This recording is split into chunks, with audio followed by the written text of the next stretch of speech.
I'm also going to check some other things. Look at this door here. This goes into a little storage area, okay? And I know somebody years ago replaced all these doors.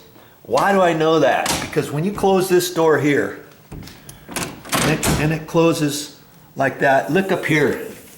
See how far this top dive bombs that way? It should be flush.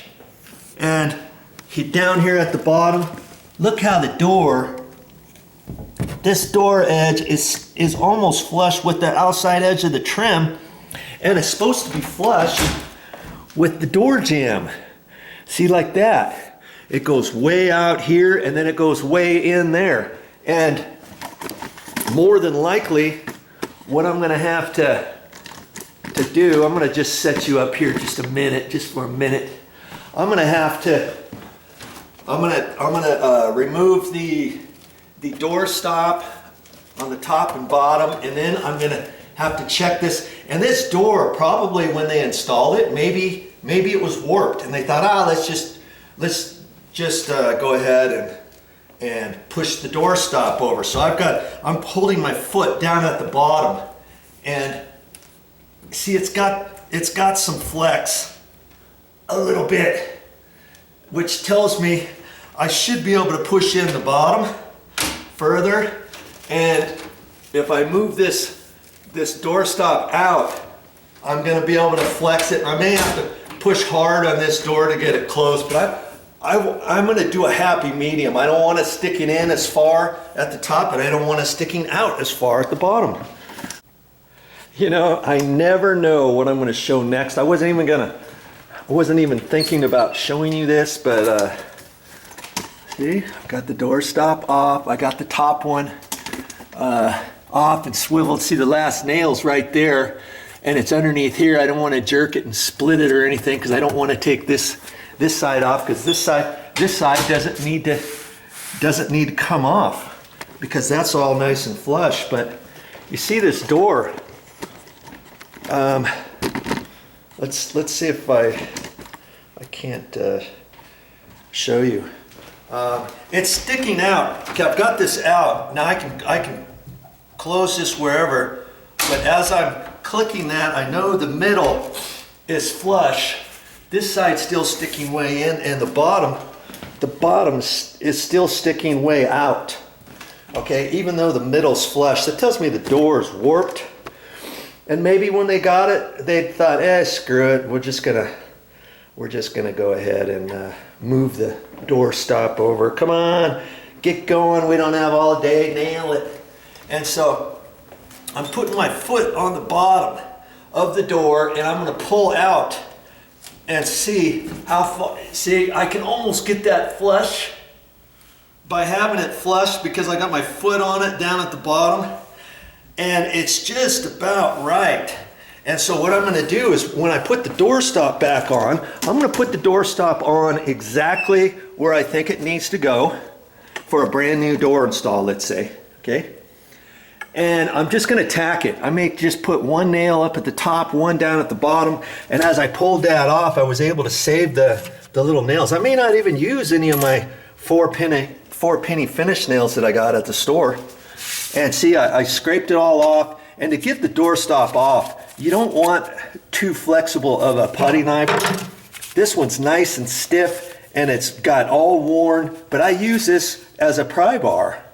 And this one's really stiff, and I use that to get it started. And then I just use my little crowbar. This is to get roof shingles off, like asphalt shingles. You can set it there and pry on that a little bit. You can pry on the other side, and I just use that. I mean, that's all you have to do. And then I use my flexible putty knife. It's just an old crummy one, and then I scraped off most of the caulking. Okay, the backside wasn't even caulked, because they didn't even do it, because I thought, oh, nobody's going to look in here. It's just a little storage area anyways. Well, guess what? When I get done, I'm going to caulk mine. And I'm not ready to put the trim, the casing or the door stop back on yet, see, I've got the door stop. I just brought it out here in the garage, and see, I've got a few nails that's stuck on here, and the other one's just pulled out of the back. Well, you don't want to take, I'm showing you this because you don't want to take a hammer and think, oh, I'll just kind of tap these back out. I'll put it on a block of wood and tap these out. Then you're gonna break this and splinter the wood here because these nails are set. Okay, so I've got two nails. I've got two nails there and one up there, and I'm just gonna take my cutters. These are my electrical cutters, okay? And I'm just gonna pull it from the back side, okay? That's all I'm gonna do, like that, and just pull it out. See, I can reuse that nail if I wanted. And so I'll just do the same thing here. Okay, just pull it out. Like that. Okay, then before I get ready to put this back up there, when you take it off and it's been caulked, you'll see little edges, you know, like that need to come off. See this whole bit right in there, and so I'll just take my my sheetrock knife. And I thought I would do this out in the garage just to keep the mess to a minimum inside. Oh, this is the side here. And I'm just gonna kind of take off a little bit. If a little bit of wood comes off, I don't really care about that, but I don't want to take too much of the wood off, because once I put that back on, I'm gonna caulk it again anyways, okay? So I'm just gonna spend just hardly any time on this whatsoever, because I'm gonna reuse it. That's why I didn't want to just rip it off. See how this is? It's a spline joint every so often, and they just use scraps of wood. Oh, there's not that many on this one. Is that the only one? Oh, there's another one. There's another one right there. Sometimes they're every 8 or 9 inches. It just kind of depends. Okay, that's about all I'm gonna do. Let me just check this out a little bit more. I see another little spot right there. See, I'm digging in too far, so then I'm going to go back that way and kind of get that piece off. And then when I caulk it, that's not going to show up at all, is it? Okay. And here's another little bit right there. Okay. This piece of doorstop is ready to be put back on. But before I do that, obviously I'm going to measure, and then I'll tack it up there. And I'm not going to set the nails. I'm only going to put a couple nails. I might put one at the top, one at the bottom. And then try the door. And if I think I need to tap one side or the other, I brought a block of wood with me. Just a little 2x4 block, and then I can kind of tap on the side of it. I don't want to do it with a hammer, because then I'm going to kind of indent the wood, you know what I mean? And so I'll get it where I think it needs to be, and then I'll check it out and kind of tack a few different places, check the door out a little bit before I put the rest of the nails in, set the nails, and you get just a little nail set. See, like this, and then that sets the nails. Sometimes these come in 3 packs, and you got 3 different sizes, or you can get them individually. And it's designed, it's got a little nib on the outside to kind of hang on to the nail. But these are so old, some of them are smooth, and sometimes I just have to be real careful to use the nail sets, and I might have to use the next size up or whatever. And then I'll get it, okay? So that's what I'm gonna do for this door. And And when I get this retacked up there, I'll show you what it looks like.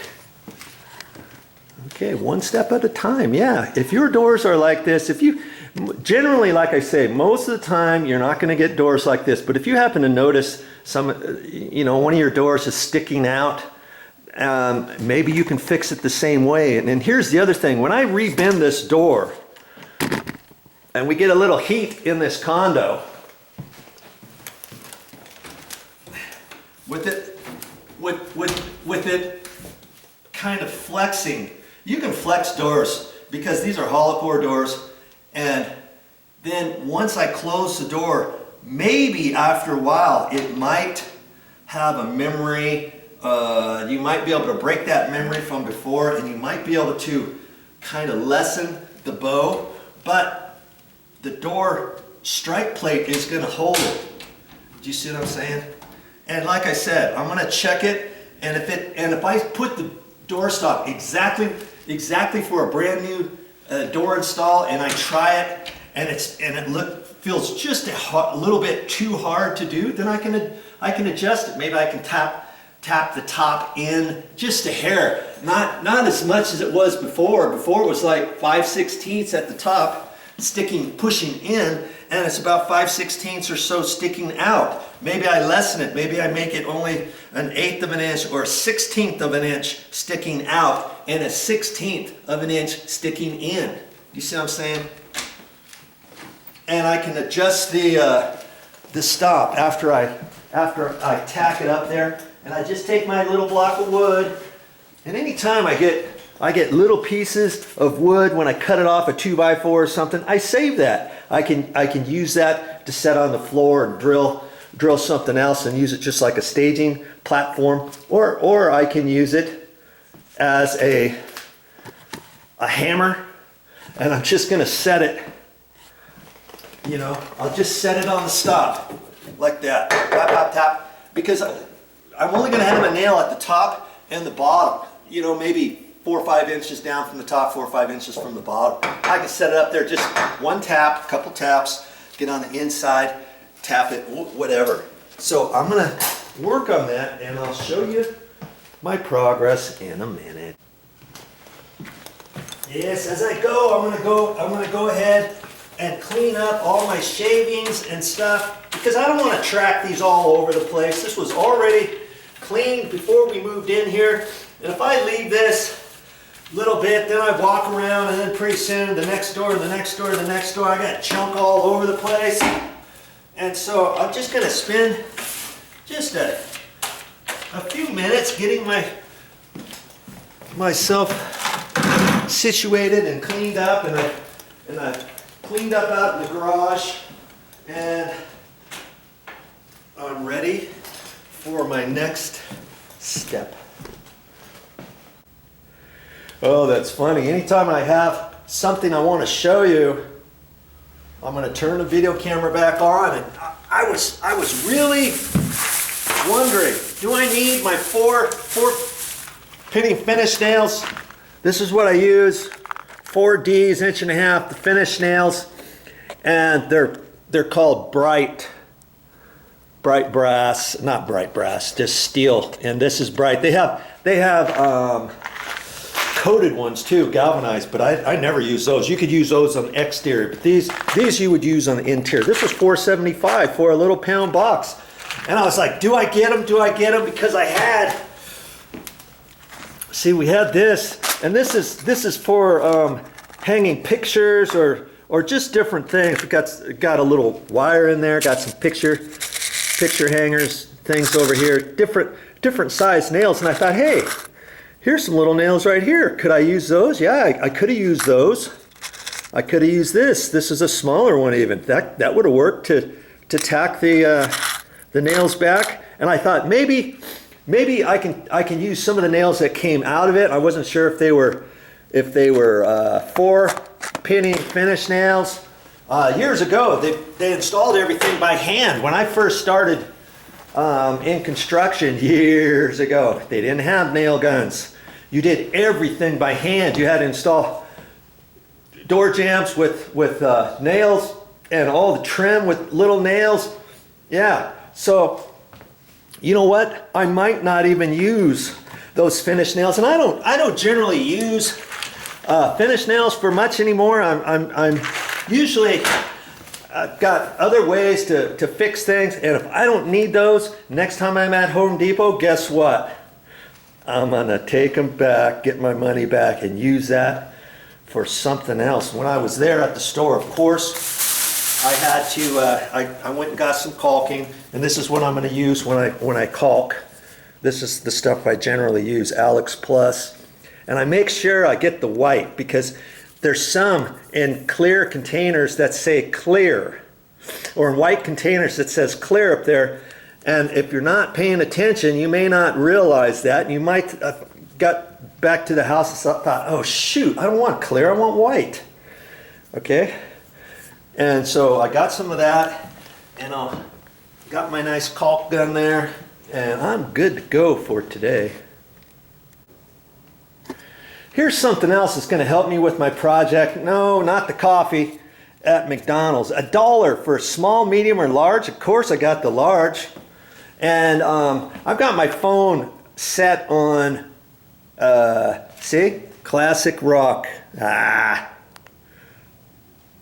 Oh, now I missed it. Classic rock radio. And I usually play that. That's really interesting. They get some of the stories and stuff. And I even brought my charger because I don't want my phone to run out. And so I can listen to music all day long. Of course, that's going to help me with my project.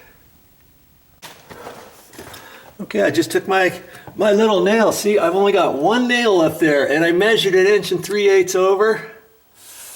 And I measured 1 3/8 inches at the bottom. See, look at that. This is the first time install for this particular door, but it's not the first time install in this condo. This condo is probably, oh, I don't know, 15 years old.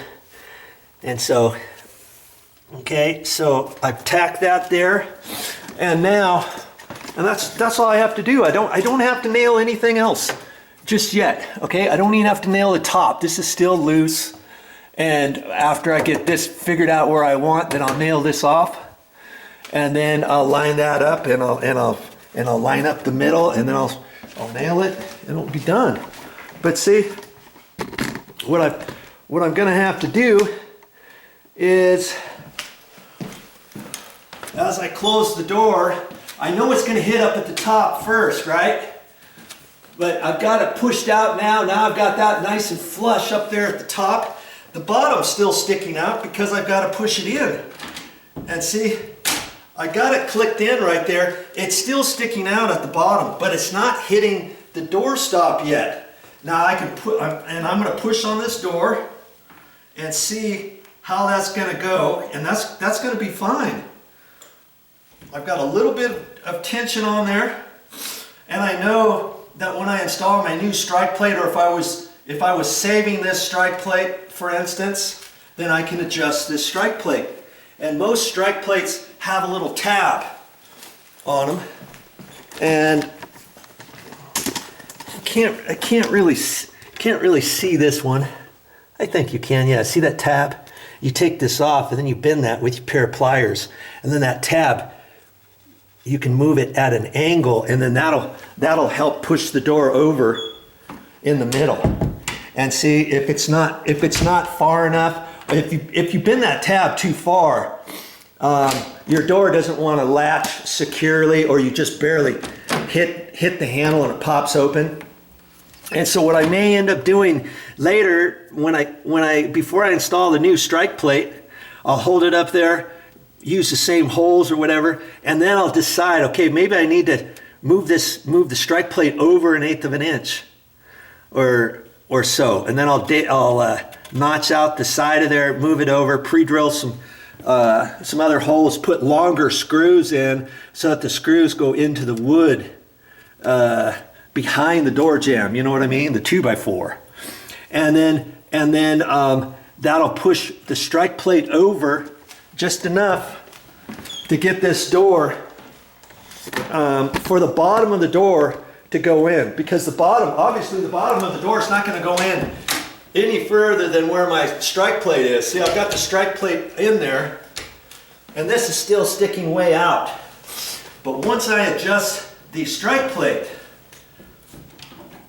see, if I adjust the strike plate and push it in right there, like that, I can get it in further. You see what I mean?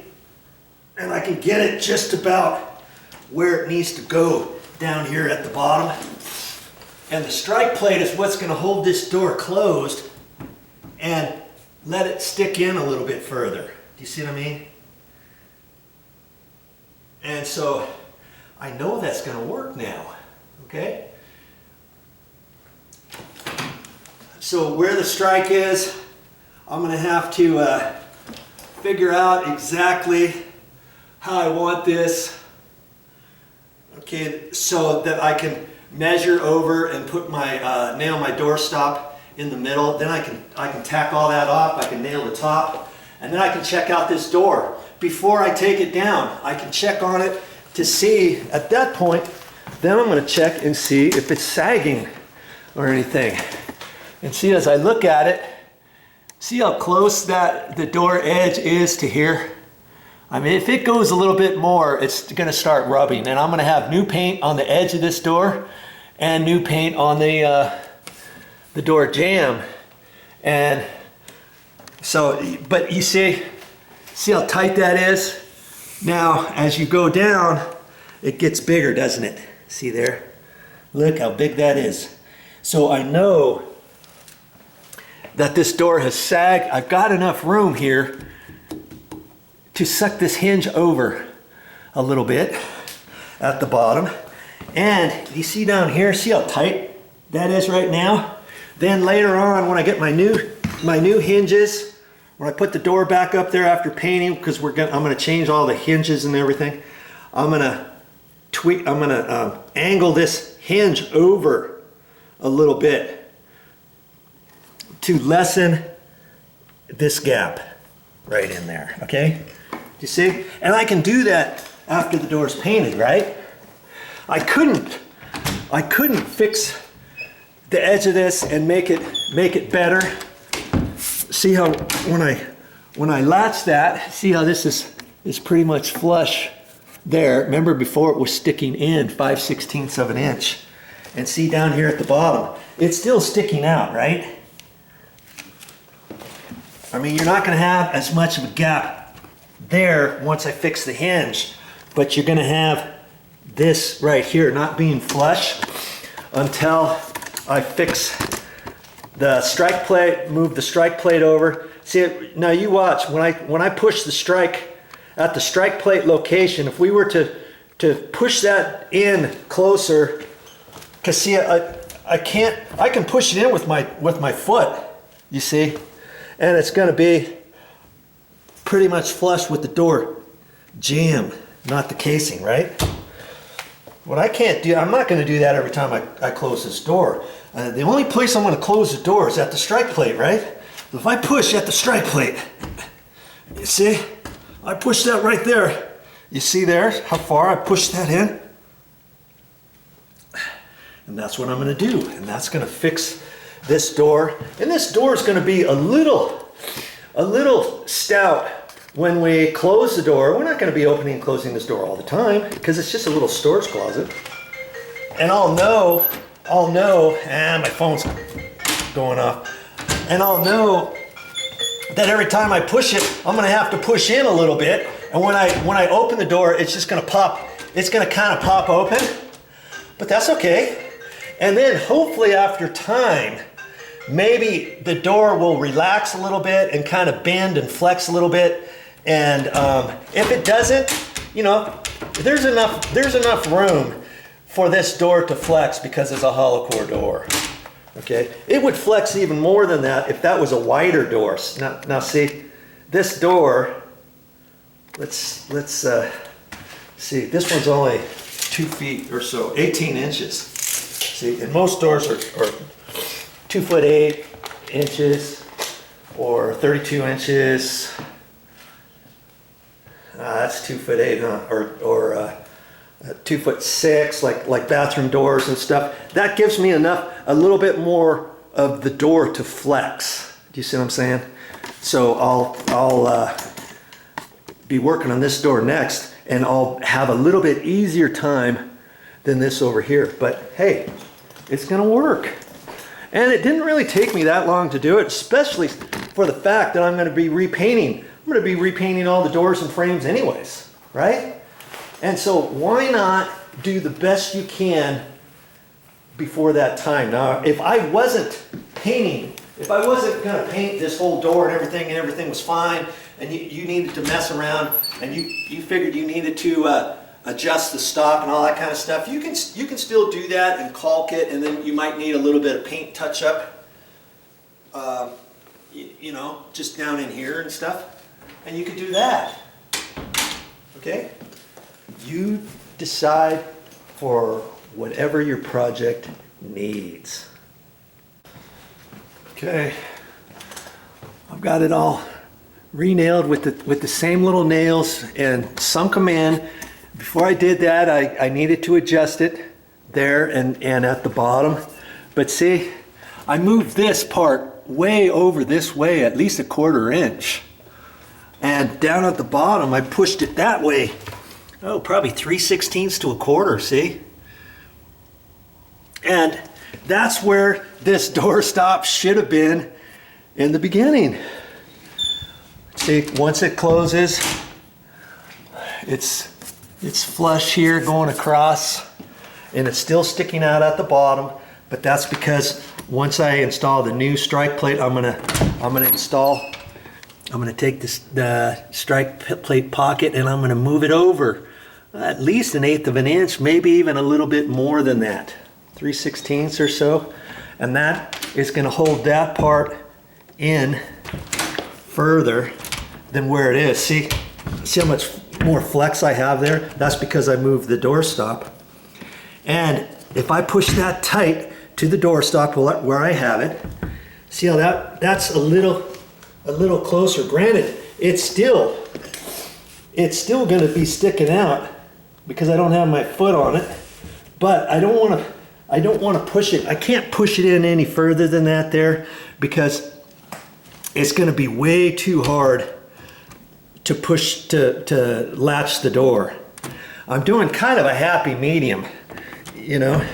I push it like that, I'll be fine with that, and it'll be fine. Okay. See, even right there, I've got to push on it because this door has twisted and warped a little bit.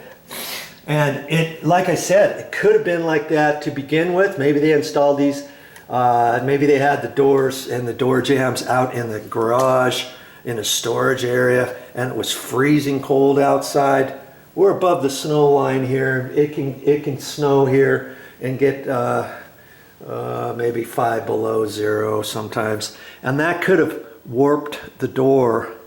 And then when they installed it, it wasn't fitting, so the guy thought, oh, hey, we'll fit it the other way. There's 2 ways to skin a cat.